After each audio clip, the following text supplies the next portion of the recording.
Halo guys, selamat datang di channel YouTube Kakak Baik. Jadi perkenalkan dulu, aku Lutfia. Jadi aku adalah beauty content reviewer yang mulai saat ini aku akan membagikan tips ke kalian tentang tips skincare, make up atau apapun yang berkaitan dengan dunia kecantikan. Jadi di video kali ini aku akan memberitahu ke kalian apa aja active ingredients yang ada di skincare kalian. Nah, jadi kalau misalkan konten ini bermanfaat untuk kalian, jangan lupa like, share, dan subscribe channel YouTube ini agar kalian bisa mendapatkan tips-tips lainnya yang akan aku bagikan setiap minggunya. Nah, sebelumnya disclaimer dulu ya, jadi aku nge-share informasi ini bukan karena aku adalah seorang beauty expert atau yang mengerti betul tentang kecantikan, bukan peneliti, bukan dokter atau dan lain sebagainya. Jadi aku hanya mencari, membaca, dan mengumpulkan informasi berdasarkan artikel-artikel dan jurnal yang aku baca. Semoga informasi ini bisa bermanfaat untuk kalian. Oke, langsung aja ya, sebelum aku membahas dan menyebutkan satu persatu active ingredients yang biasanya ada di produk skincare atau makeup kalian. Jadi aku mau kasih tahu dulu nih, sebenarnya apa sih active ingredients atau bahan aktif itu. Nah, jadi active ingredients pada skincare ini merupakan bahan utama yang bekerja secara concern atau fokus untuk menangani satu masalah kulit tertentu gitu. Nah, jadi konsentrasi pada kandungan aktif di skincare ini biasanya bekerja untuk menangani suatu masalah kulit. Contoh, kalau misalkan bahan aktif untuk masalah kulit berjerawat pasti akan berbeda dengan bahan aktif untuk menangani masalah kulit kering gitu, dan masih banyak lagi gitu. Dan jadi beberapa bahan aktif dalam skincare ini sudah terbukti secara ilmiah mampu memberikan hasil yang sangat efektif kepada kulit. Nah, jadi langsung aja kita cari tahu apa aja sih bahan aktif yang biasanya ada di dalam skincare. Nah, jadi kandungan yang pertama itu ada salicylic acid. Nah, salicylic acid atau asam beta hidroksi merupakan kandungan yang biasanya kita kenal sebagai BHA. Nah, jadi BHA ini merupakan kandungan yang memang berfungsi untuk mengangkat sel-sel kulit mati gitu. Nah, jadi si BHA ini lebih fokus untuk mengeksfoliasi kulit gitu. Nah, jadi karena BHA ini dapat larut dalam minyak dan lemak, jadi si BHA ini bisa menembus lapisan pori-pori meskipun pori-pori kita memiliki masalah seperti komedo atau jerawat gitu. Nah, jadi bahan aktif yang kedua itu adalah benzoyl peroxide. Nah, jadi bahan benzoyl peroxide ini merupakan bahan aktif yang bekerja dengan cara membunuh bakteri penyebab jerawat, dan kandungan ini dapat membuat kulit kering gitu. Jadi si benzoyl peroxide ini bekerja sama seperti salicylic acid, yaitu melakukan pengelupasan pada kulit, tapi si benzoyl peroxide ini lebih intens dalam melakukan pengelupasan kulit gitu. Makanya biasanya timbul efek samping pada pengguna itu kulitnya cenderung lebih kering gitu. Tapi dengan tandanya kulit kering menandakan bahwa efektivitas bahan aktif ini untuk membunuh kuman penyebab jerawat itu sangat efektif gitu. Nah, jadi kalau misalkan kamu ingin menggunakan skincare yang ada kandungan benzoyl peroxide-nya, kamu bisa seimbangi dengan penggunaan moisturizer yang baik ya. Nah, kandungan yang ketiga itu ada azelaic acid. Jadi azelaic acid ini juga sama berfungsi untuk membunuh kuman-kuman penyebab jerawat, tapi biasanya kandungan azelaic acid ini ditunjukkan untuk orang-orang dengan kondisi kulit sensitif yang memang memiliki jerawat gitu. Jadi selain bisa membunuh dan mengontrol bakteri penyebab jerawat, azelaic acid ini juga memiliki peran untuk membantu mengurangi masalah hiperpigmentasi dan menyamarkan noda bekas jerawat. Nah, kandungan yang akan aku bahas selanjutnya adalah retinol. Jadi retinol ini merupakan bahan yang lagi booming di dunia perskincarean yang memang efektivitasnya dalam mempercepat proses regenerasi kulit itu sangat efektif, dan selain itu retinol juga bisa menstimulasi pertumbuhan produksi kolagen pada kulit gitu. Jadi si retinol ini memang terbukti mampu untuk mencerahkan dan mencegah timbulnya kerutan dan garis halus di wajah gitu. Jadi karena retinol merupakan turunan dari vitamin A, jadi dia sangat efektif untuk menyamarkan warna kulit yang tidak merata gitu. Tapi penggunaan retinol yang terlalu sering juga bisa menimbulkan efek kulit kering dan iritasi. Nah, jadi kalau misalkan kalian mau pakai kandungan retinol ini, sebaiknya kalian bisa pakai 2-3 kali aja dalam satu minggu ya. Dan kandungan retinol ini lebih aman digunakan ketika malam hari aja. Kalau misalkan kalian mau pakai retinol siang hari, harus menggunakan sunscreen secara merata agar menutupi retinol terkena paparan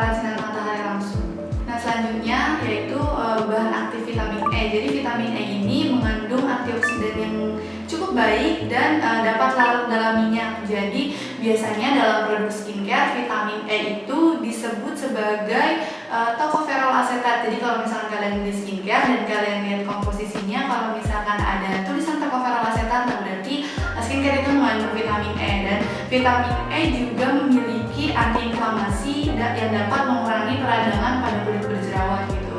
Selain bisa membantu kulit mengatasi kulit berjerawat, vitamin E juga biasanya terdapat pada skincare yang memang ditujukan untuk klaimnya adalah anti-aging gitu, karena vitamin E bisa mencegah penuaan dini dan mengurangi hiperpigmentasi pada kulit.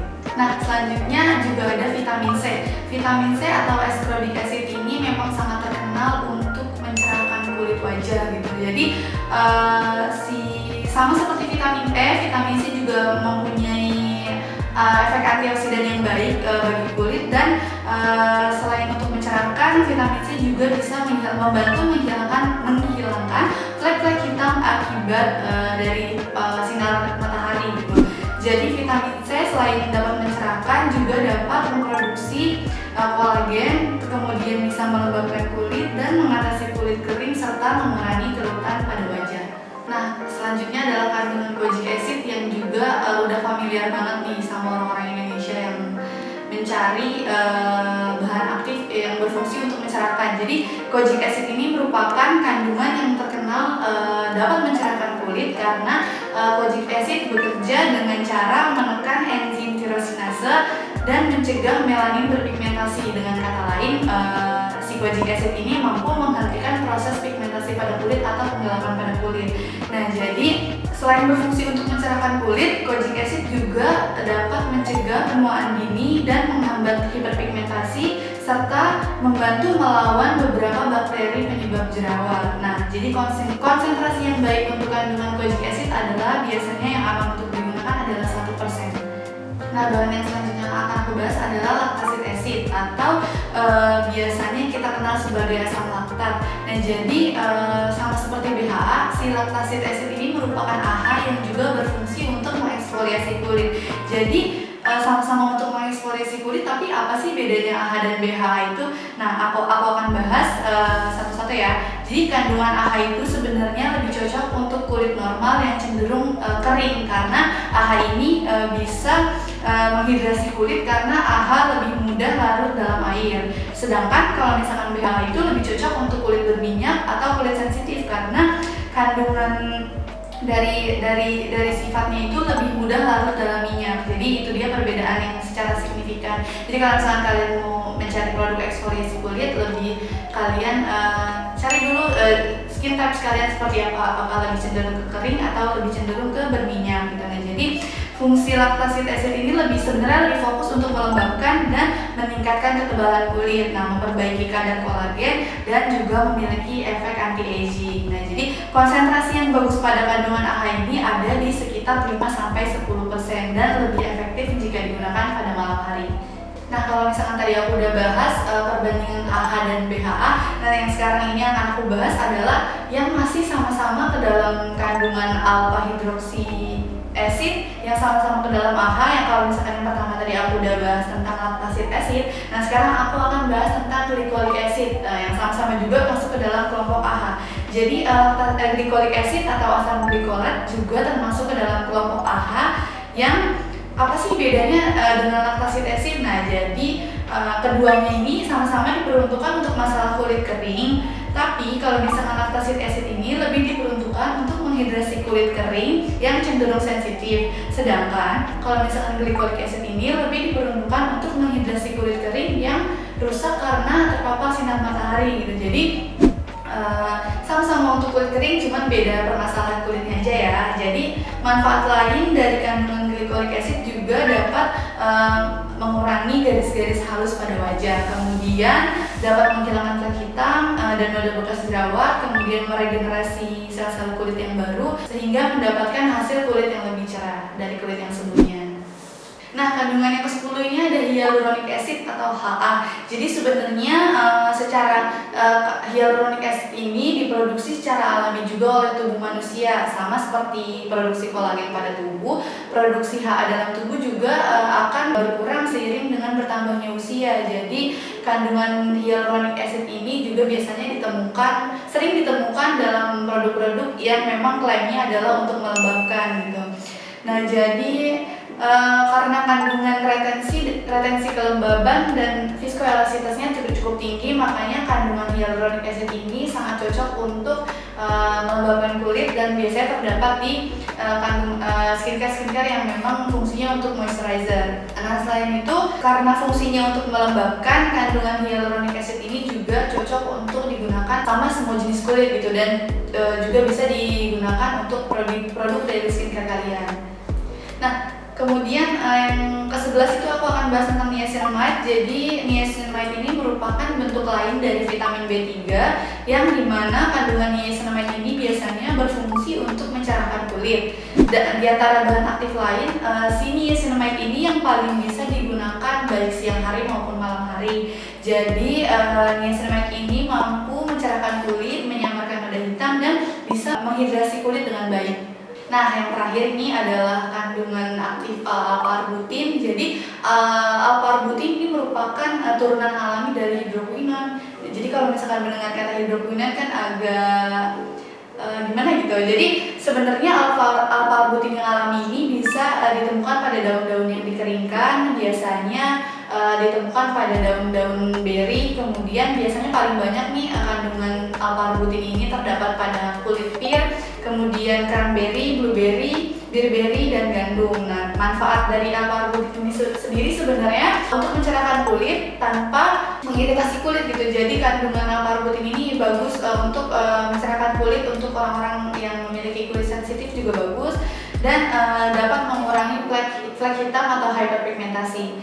Juga dapat membantu memudahkan bekas jerawat, karena produk yang di dalamnya memiliki kandungan alpha-arbutin juga sama seperti niacinamide, bisa digunakan setiap hari baik pagi ataupun malam hari. Itu dia tadi 12 bahan aktif skincare yang biasanya kalian temuin. Nah, jadi sekarang kalian udah tahu dong apa manfaat dari bahan-bahan aktif tersebut. Nah, kalau misalkan kalian udah tahu, kira-kira yang cocok dengan masalah kulit aku tuh apa ya gitu. Nah, jadi sekarang aku bakalan ngelompokin ke kalian bahan-bahan aktif yang udah tadi aku jelasin, kira-kira lebih cocok untuk masalah kulit yang mana ya gitu. Nah, jadi yang pertama kali untuk masalah kulit berjerawat, kalian bisa pakai kandungan salicylic acid atau BHA. Kemudian kalian bisa pakai skincare yang ada kandungan benzoic peroxide, azelaic acid, dan kalian juga bisa pakai kandungan yang ada kandungan retinol atau PHA-nya.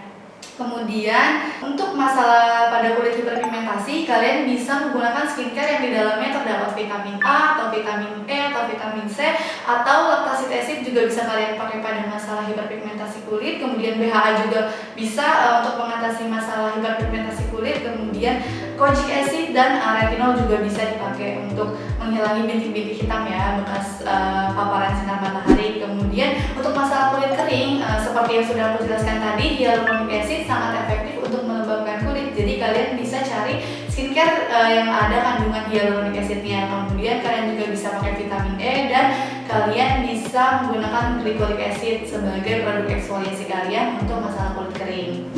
Kemudian kandungan untuk mencerahkan itu kalian bisa pakai niacinamide atau alpha-arbutin atau vitamin C yang benar-benar terbukti sudah mampu efektif dalam mencerahkan kulit gitu. Nah, jadi kandungan-kandungan yang udah aku sebutin tadi sebenarnya bisa kalian pakai, kalian pilih salah satunya ya, karena ada beberapa kandungan yang memang tidak bisa dipakai secara bersamaan. Contoh seperti retinol dan BHA itu kalian tidak bisa menggunakannya secara bersamaan. Mungkin di next video aku akan bahas tentang apa aja sih kandungan-kandungan bahan aktif yang tidak boleh digunakan secara bersamaan. Nah, itu dia tadi sedikit penjelasan dari aku. Kalau misalkan ada yang memang harus kalian koreksi atau ada pertanyaan, kalian bisa tulis di kolom komentar. Semoga apa yang aku sampaikan bisa bermanfaat untuk kalian, dan